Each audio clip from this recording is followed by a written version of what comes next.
ఇక్కడ విషయం ఏమంటే 900 కిలోమీటర్లు మాత్రమే ఉండే గుంటూరుని ఒక డివిజన్గా చేస్తా ఉన్నారు. మాకు ఆ విషయంలో అభ్యంతరం లేదు. అట్లాగే 2200 కిలోమీటర్లతో విజయవాడ గుంతకల్ డివిజన్ పనులు కూడా జరుగుతూ ఉన్నాయి. మరి ఇక్కడ కాజీపేటలో దాదాపు 2000 కిలోమీటర్ల ట్రాక్ ఉంది కాబట్టి దీన్ని కూడా డివిజన్గా ఏర్పాటు చేయాలని కోరారు. అట్లాగే మా రవిచంద్ర గారు కూడా కొత్తగూడెం డివిజన్ ఏర్పాటు చేసే సాధ్యాసాధ్యాలు పరిశీలించాలని చెప్పి వారు కూడా వివరంగా మరి మంత్రి గారికి రిప్రజెంటేషన్ కూడా ఇవ్వడం జరిగింది. సో కాజీపేట డివిజన్ అనేది ఒక డిమాండ్గా, అట్లాగే కొత్తగూడెం డివిజన్ అనేది మరొక డిమాండ్గా సాధ్యాసాధ్యాలు పరిశీలించి ఏ రకంగా చేస్తే బాగుంటుందో మరి న్యాయం చేయాలి అని చెప్పి వారికి కోరడం జరిగింది. అట్లాగే మీరు హైదరాబాద్ నుంచి కరీంనగర్ దాకా ఉన్న కొత్తపల్లి మనోహరాబాద్ రైల్వే లైన్ ఏదైతే ఉందో పెద్దలు కేసీఆర్ గారు ఆనాడు కేంద్ర మంత్రిగా ఉన్నప్పుడు 2004-05 సంవత్సరంలో ఆ రోజు అప్పటి ప్రధానమంత్రి మన్మోహన్ సింగ్ గారిని ఒప్పించి ఆనాటి కరీంనగర్ పార్లమెంట్ సభ్యుడిగా కేసీఆర్ గారు కొత్తపల్లి, మనోహరాబాద్, సిద్దిపేట, సిరిసిల్ల, వేములవాడ మీదుగా చొప్పదండి నియోజకవర్గం మీదుగా కరీంనగర్ కు కలిపే ఈ బ్రాడ్ గేజ్ రైల్వే ప్రాజెక్టును ఆ రోజు మంజూరు చేయించారు. దాదాపు 21 సంవత్సరాల కిందట. ఇది మొత్తం 151 కిలోమీటర్ల ప్రతిపాదన. కానీ ఎప్పుడైతే కేసీఆర్ గారు మరి తెలంగాణ ఇవ్వనందుకు నిరసనగా కేంద్ర మంత్రివర్గం నుంచి పక్కకు జరిగారో 2006లో, 2006 నుంచి 2014 వరకు 8 సంవత్సరాలు కాంగ్రెస్ ప్రభుత్వం ఆ ప్రతిపాదనను పూర్తిగా కోల్డ్ స్టోరేజ్ లో పెట్టింది, పక్కన పెట్టింది. ఆ తర్వాత తిరిగి మళ్ళీ తెలంగాణ ఏర్పడ్డ తర్వాతనే మళ్ళీ ఇక్కడ కేంద్రంలో బీజేపీ ప్రభుత్వం వచ్చినాక మేము వారిని సంప్రదించి వారికి కొన్ని మరి కీలకమైన నిర్ణయాలు తీసుకోవడం వల్ల ముందుకు కదిలింది. అందులో ఏం చెప్పాము, ఉచితంగా భూసేకరణ మేమే చేసిస్తామని చెప్పి ఆ రోజు రాష్ట్ర ప్రభుత్వ పరంగా మనం ప్రతిపాదించడం జరిగింది. అట్లాగే 3వ వంతు ప్రాజెక్టు నిర్మాణ ఖర్చులో కూడా 3వ వంతు మేము భరిస్తాం, 1/3 కాస్ట్ మేము భరిస్తామని చెప్పాం. ప్రత్యేక ఒప్పందం చేసుకున్నాం. అప్పుడు పనులు 2014 తర్వాత మొదలైనవి. మరి మొదలైన పనులు మధ్యలో కోవిడ్ వచ్చినా ఇంకా ఇతరత్ర సమస్యలు వచ్చినా మోడీ గవర్నమెంట్ సహకరించకపోయినా మనోహరాబాద్ నుంచి సిద్దిపేట వరకు సుమారు 76 కిలోమీటర్ల వరకు రైల్వే లైన్ పూర్తయింది. పూర్తయి అక్టోబర్ 3, 2023 అంటే మేము దిగిపోకంటే 2 నెలల ముందే ఆ 76 కిలోమీటర్లు పూర్తి చేశాం. కానీ మిగతా 75 కిలోమీటర్లు ఏదైతే ఉందో సిద్దిపేట, సిరిసిల్ల, వేములవాడ అక్కడి నుంచి మనకి చొప్పదండి మీదుగా కొత్తపల్లి పోయేది, ఇంతవరకు మళ్ళీ 2.5 సంవత్సరాల్లో కాంగ్రెస్ ప్రభుత్వం వచ్చింది. మళ్ళీ ఆ రైల్వే లైన్ మళ్ళీ ఆగమైపోయే పరిస్థితి. అందుకే ఇవాళ కేంద్ర మంత్రి గారిని తెలంగాణ ప్రభుత్వం ఇంకా కొన్ని డబ్బులు ఇవ్వాలి. మనం గతంలో చేసుకున్న ఒప్పందం ప్రకారం 416 కోట్ల రూపాయలు మరి ఇవ్వాలి. అది ఇవ్వకపోవడం వల్లనే ఇవాళ కాంగ్రెస్ ప్రభుత్వ సహాయ నిరాకరణ వల్లనే ఆగింది అని చెప్పి మంత్రి గారు కూడా మాకు చెప్పడం జరిగింది. భూసేకరణ మరొక 96 హెక్టార్లు చేయాల్సి ఉంది అని చెప్పి మరి ఇక్కడ రాజ్యసభలో కేంద్ర ప్రభుత్వం మా సభ్యులు ప్రశ్న అడిగితే సమాధానం కూడా ఇచ్చారు. ఇప్పుడు వాస్తవం ఏమంటే 20 ఏళ్ల కింద ప్రతిపాదించిన ప్రాజెక్ట్ ఇంకా సమయం గడిచిన కొద్దీ కాస్ట్ పెరుగుతా ఉంది. అందుకే మంత్రి గారికి గుర్తు చేశాం, మొదలు మంజూరైనప్పుడు 1160 కోట్లు ఈ రైల్వే లైన్ యొక్క అంచనా వ్యయం. ఈ రోజు అది 2780 కోట్లకు పెరిగింది, అంటే డబల్ కంటే ఎక్కువైంది. ఈ ప్రాజెక్ట్ వల్ల లాభం ఏంటి ఈ రైల్వే లైన్ వల్ల అంటే, మధ్యలో టెక్స్టైల్ హబ్ గా ఉన్న సిరిసిల్ల, మరి ఒక తిరుపూర్ స్థాయిలో తమిళనాడులో ఎదిగేదానికి ఆస్కారం ఉన్న ప్రాంతం సిరిసిల్ల.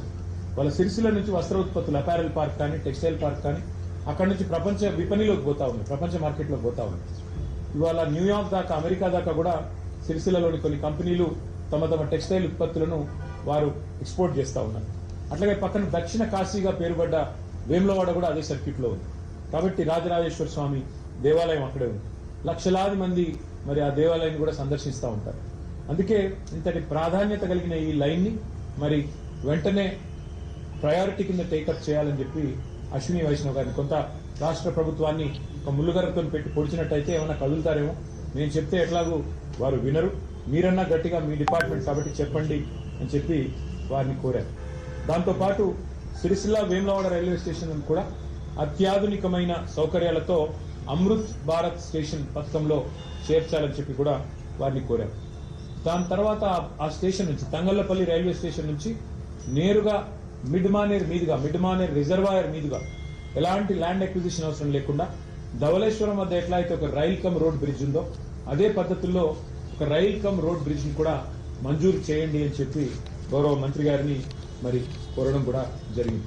అట్లాగే ఇవాళ మీరు గమనించినట్టయితే హైదరాబాద్ నుంచి వాళ్ళ వరంగల్ మీదుగా మన కాజీపేట జంక్షన్ మీదుగా మనకు ఢిల్లీ రైళ్లన్నీ వస్తూ ఉంటాయి.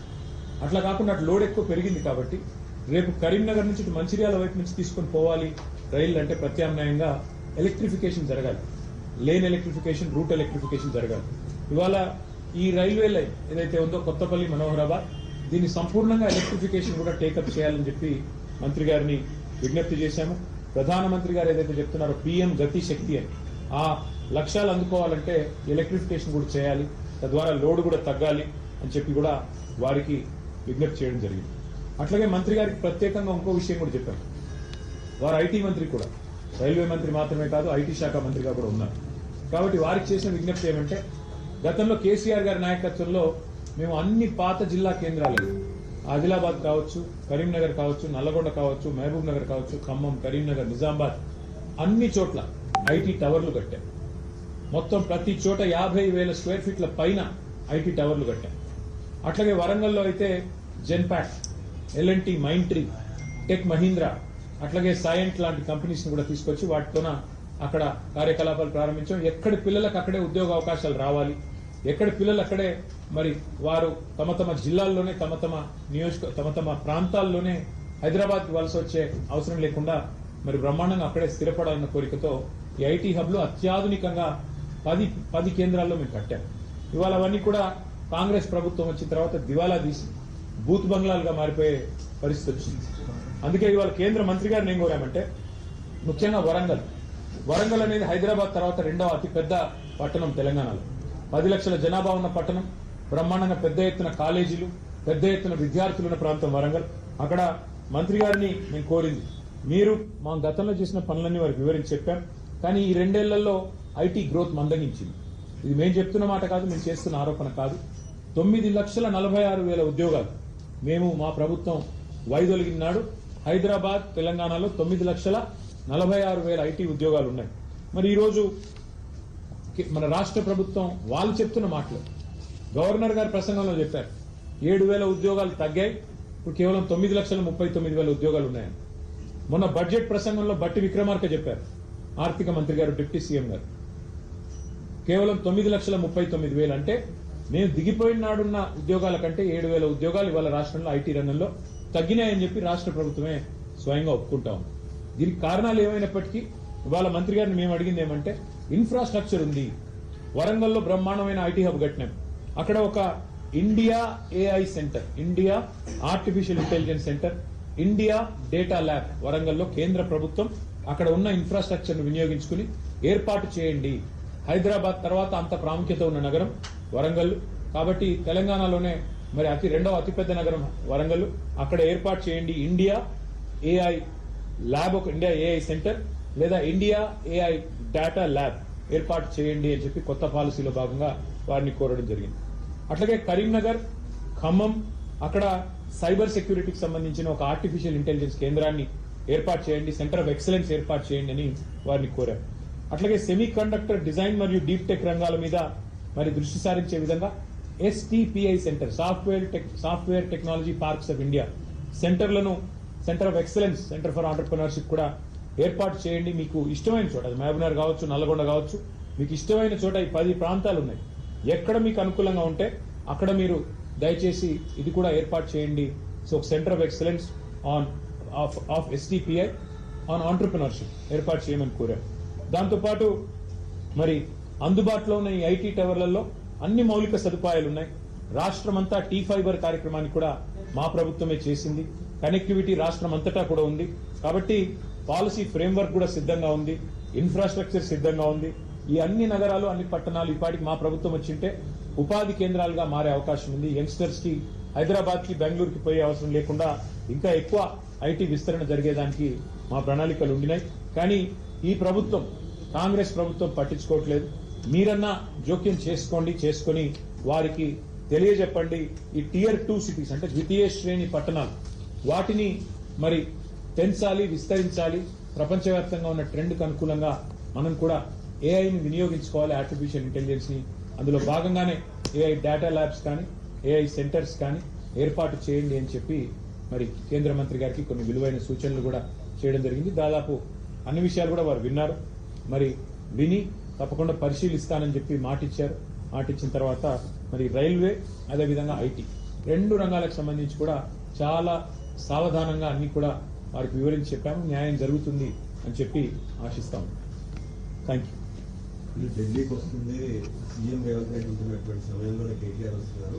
ఇద్దరు ఏదో కోఆర్డినేషన్ చేసుకోవడానికి మీటింగ్ పెట్టుకోవడానికి వస్తున్నారని చెప్పి మధ్యాహ్నం ధర్మపురి అరవింద్ కామెంట్. ఆయన జూబ్లీ హిల్స్ లో ఉంటాడు, నేను కొద్ది దూరంలో ఉంటాను. ఢిల్లీ దాకా రావాల్సిన అవసరం సీక్రెట్ మీటింగ్స్ అంటే రేవంత్ రెడ్డి గారు కేసులు పెట్టేది మా మీద, రోజు తెల్లారులేస్తే దాడి చేసేది మా మీద. రేవంత్ రెడ్డి గారికి రహస్య మిత్రులు బీజేపీ వాళ్ళని రాష్ట్రం అందరికీ తెలుసు. ఎందుకు ఇప్పుడు కేంద్ర మంత్రి బండి సంజయ్ గారి కొడుకును 9 రోజులు అరెస్ట్ చేయకుండా కాపాడింది రేవంత్ రెడ్డి గారు అని అందరికీ తెలుసు. కేంద్ర మంత్రి మరి కేంద్ర పథకంలో అమృత్ పథకంలో రేవంత్ రెడ్డి గారి బావమరిది కాంట్రాక్ట్లు ఇచ్చింది ఎవరో అందరికీ తెలుసు. కేంద్ర మంత్రులు ఇక్కడున్న వాళ్ళందరికీ తెలుసు. అట్లాగే ఇవాళ సింగరేణిలో కుంభకోణం జరుగుతుంటే కూడా అక్కడ సృజన్ రెడ్డి గారి నాయకత్వంలో రేవంత్ రెడ్డి గారి బావమరిది గారి నాయకత్వంలో భారీ కుంభకోణాలు జరుగుతుంటే మేము వచ్చి ఇక్కడ కంప్లైంట్ చేస్తే కూడా కేంద్ర ప్రభుత్వం స్పందించట్లేదని అందరికీ తెలుసు. హైదరాబాద్ సెంట్రల్ యూనివర్సిటీ భూముల మీద మేము ఉద్యమం చేస్తే, పిల్లలు ఉద్యమం చేస్తే అల్టిమేట్ గా సెంట్రల్ ఎంపవర్డ్ కమిటీ మరి సుప్రీంకోర్టు అపాయింట్ చేసిన కమిటీ వచ్చి దీన్ని వెంటనే విచారించండి ఈడీ అని చెప్పారు. ఇంతవరకు మరి అతి లేదు గతి లేదు. ఈడీ దాడులు జరిగితే రాష్ట్రంలో మంత్రుల మీద, పొంగులేటి శ్రీనివాసరెడ్డి మీద 2 ఏళ్ల తర్వాత కూడా ఇంతవరకు కేసు లేదు. కాబట్టి ఎవరికి రహస్య మిత్రులు, ఎవరితో కలిసి ఉన్నారు రాష్ట్ర ప్రజలకి తెలుసు, మీకు తెలుసు. మరి మాకు రేవంత్ రెడ్డి గారిని కలవాల్సిన అవసరం కానీ, రేవంత్ రెడ్డి గారితో సంభాషించాల్సిన అవసరం కానీ మాకు లేదు. రేవంత్ రెడ్డితో తలపడుతున్నాం. ఆయన అరాచకాలు ఇవాళ ఒక మాట చెప్పాలంటే, నిన్న హైకోర్టు చెప్పింది హైడ్రా అనేది 9 తలల విషసర్పం అని చెప్పింది నిన్న హైడ్రా గురించి. ఏది? రాష్ట్ర హైకోర్టు. ఇంతకంటే చెంపపెట్టు ముఖ్యమంత్రికి ఏముంటుందని నాకు అర్థంగా సిగ్గుండాలి. బడాబాబులను మాత్రం వదిలిపెట్టి గరీబోళ్ల ఇండ్ల మీద పడి, బడాబాబులు అంటే ఎవరండి? రాష్ట్ర రెవెన్యూ మంత్రి పొంగులేటి శ్రీనివాసరెడ్డి ఇల్లు చెరువులో ఉంటది, దాన్ని హైడ్రా ముట్టదు. రాష్ట్ర ముఖ్యమంత్రి గారి సోదరుడు ఇల్లు ఎఫ్టీఎల్లో ఉంటది, దాన్ని హైడ్రా ముట్టదు.